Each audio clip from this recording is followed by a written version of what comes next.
সম্মানিত হাজিরিন, আমি খুতবার মধ্যে একখানা আয়াত তেলাওয়াত করেছি। সময় খুব সংক্ষিপ্ত, তাই ভূমিকা টানবো না, সরাসরি আলোচনায় চলে যেতে চাই। আল্লাহ পাক রব্বুল আলামিন উক্ত আয়াতের মধ্যে বলেন, কুল্লু নাফসিন যায়িকাতুল মাউত, যে পৃথিবীতে যতগুলো প্রাণী আছে সকলেরই একদিন মৃত্যুর স্বাদ গ্রহণ করতে হবে। আপনি পৃথিবীতে এমনও মানুষ পাবেন যারা আল্লাহর কালামকে অস্বীকার করে, পবিত্র কোরআনকে অস্বীকার করে, যারা মৃত্যুকে অস্বীকার করে, আল্লাহর বানানো জান্নাতকে অস্বীকার করে, আল্লাহর বানানো জাহান্নামকে অস্বীকার করে, কবরের আযাবকে অস্বীকার করে। কিন্তু আপনি পৃথিবীতে এমন কোন মানুষ পাইবেন না, হিন্দু বলেন, বৌদ্ধ বলেন, খ্রিস্টান বলেন, নাসারা বলেন, ইহুদি বলেন, বেঈমান বলেন, সকলেই এক বাক্যে স্বীকার করে সকলেরই মৃত্যুর স্বাদ একদিন গ্রহণ করতে হবে। সকলেই বলেন ঠিক না বেঠিক?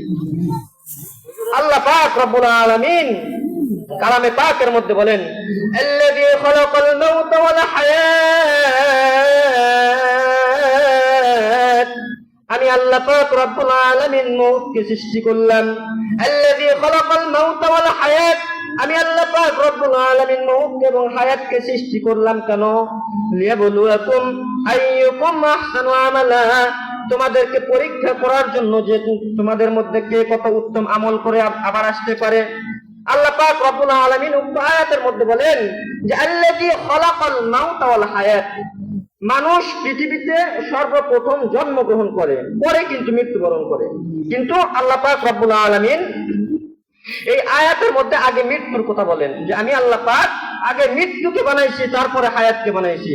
তাফসীর ইবনে কাসিরের মধ্যে আল্লামা ইবনে কাসির রাহমাতুল্লাহ আলাইহি লেখেন যে আল্লাহ পাক রব্বুল আলামিন যখন হায়াতকে সৃষ্টি করেছেন, তার 500 বছর পূর্বে আল্লাহ পাক রব্বুল আলামিন মৃত্যুকে সৃষ্টি করেছেন।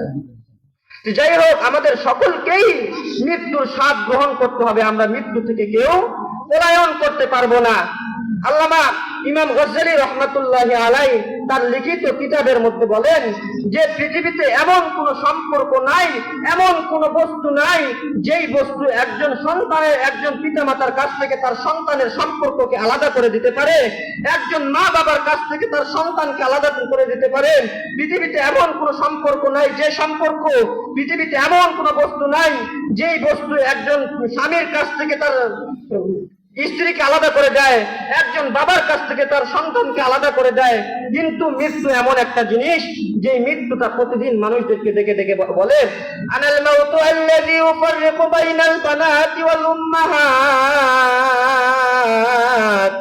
আমি একমাত্র মৃত্যু যা একজন মার কাছ থেকে তার মেয়েকে আলাদা করে দেয়। আমি একমাত্র মৃত্যু যা তার বাবার কাছ থেকে তার সন্তানকে আলাদা করে দেয়।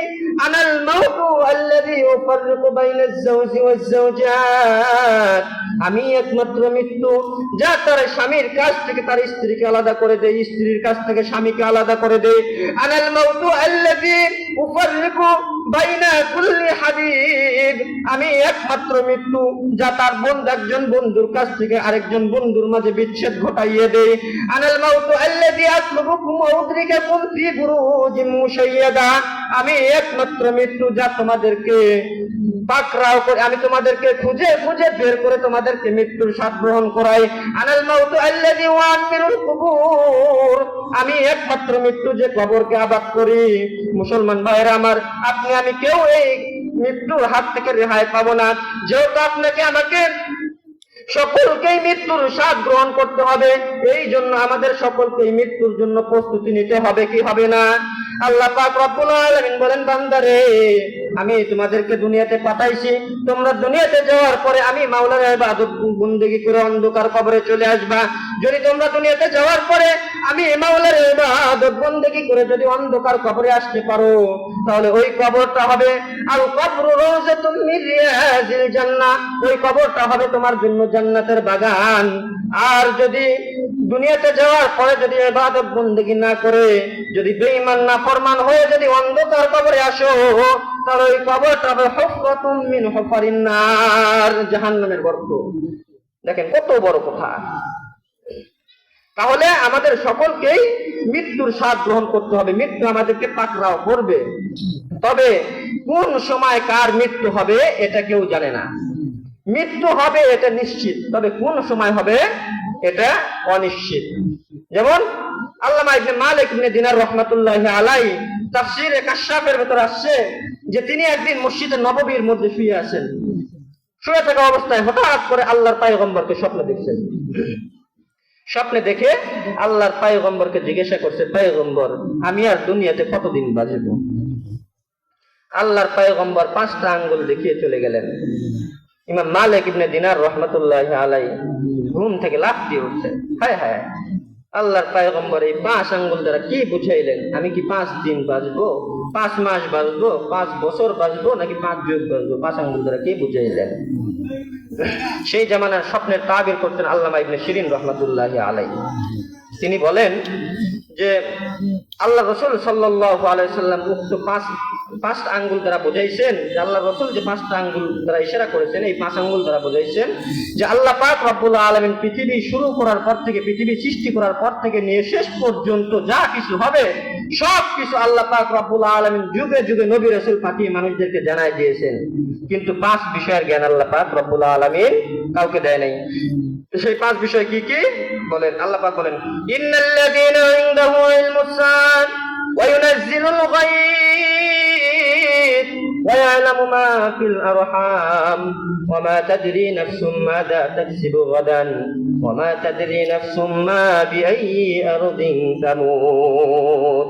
আল্লাহ পাক রব্বুল আলামিন বলেন, আমি পৃথিবীর সব কিছুর জ্ঞান আমি যুগে যুগে নবী রাসূল পাঠিয়ে মানুষদেরকে জানিয়ে দিয়েছি, কিন্তু 5 বিষয়ের জ্ঞান আমি আল্লাহ পাক রব্বুল আলামিন কাউকে দেই নাই। 1 নম্বর, ইন্নাল্লাযীনা ইনদাহু ইলমুস সাআত, কিয়ামত কবে হবে, কোন দিন হবে, এই বিষয়ের জ্ঞান আমি আল্লাহ কাউকে দেই নাই, নিজের কাছে রেখে দিয়েছি। ওয়া ইউনাজ্জিলুল গায়ব, কখন কোথায় বৃষ্টি বর্ষণ হবে, এই বিষয়ের জ্ঞান আমি আল্লাহ পাক রব্বুল আলামিন কাউকে দেই নাই, নিজের কাছে রেখে দিয়েছি। ওয়া ইয়ালামু মা ফিল আরহাম, মায়ের গর্ভে কোন সন্তান আছে, ছেলে সন্তান আছে না মেয়ে সন্তান আছে, এই জ্ঞান আমি আল্লাহ পাক রব্বুল আলামিন পৃথিবীর কাউকে দেই নাই, নিজের কাছে রেখে দিয়েছি। ওয়া মা তাদরি নাফসুম মাযা তাকসিবু গাদান, আপনি আজকে খাবার খাইছেন, আগামীকাল আজকে আপনি উপার্জন করছেন, আগামীকালকে আপনি উপার্জন করতে পারবেন কিনা, এই জ্ঞান আল্লাহ পাক রব্বুল আলামিন কাউকে দেন নাই। ওয়া মা তাদরি নাফসুম মা বিআইয়ি আরদিন তামুত, আপনি কখন কোথায় কোন অবস্থায় মৃত্যুবরণ করবেন, এই জ্ঞান আল্লাহ পাক রব্বুল আলামিন কাউকে দেন নাই, নিজের কাছে রেখে দিয়েছেন। মুসলমান ভাইরা আমার, আপনাকে আমাকে সকলকে মৃত্যুর স্বাদ গ্রহণ করতে হবে, এটা নিশ্চিত। তবে এই অন্ধকার কবরে যাওয়ার আগে যদি কবরের সামানা গোছাইতে পারেন, আল্লাহর পয়গম্বর বিশ্বনবী মুহাম্মদুর রাসূলুল্লাহ সাল্লাল্লাহু আলাইহি ওয়াসাল্লাম বলেন, যেই ব্যক্তি দুনিয়াতে যাওয়ার পরে নামাজ পড়লো, কোরআনের তেলাওয়াত করলো, হজ করলো, রোজা রাখলো, যাকাত দিল, আল্লাহ পাক রব্বুল আলামিনের বিধিবিধান মেনে যে ব্যক্তি অন্ধকার কবরে চলে আসলো, যেই ব্যক্তি আল্লাহ পাক রব্বুল আলামিনের বিধিবিধান মেনে অন্ধকার কবরে চলে আসলো, আল্লাহর পয়গম্বর বিশ্বনবী মুহাম্মদুর রাসূলুল্লাহ সাল্লাল্লাহু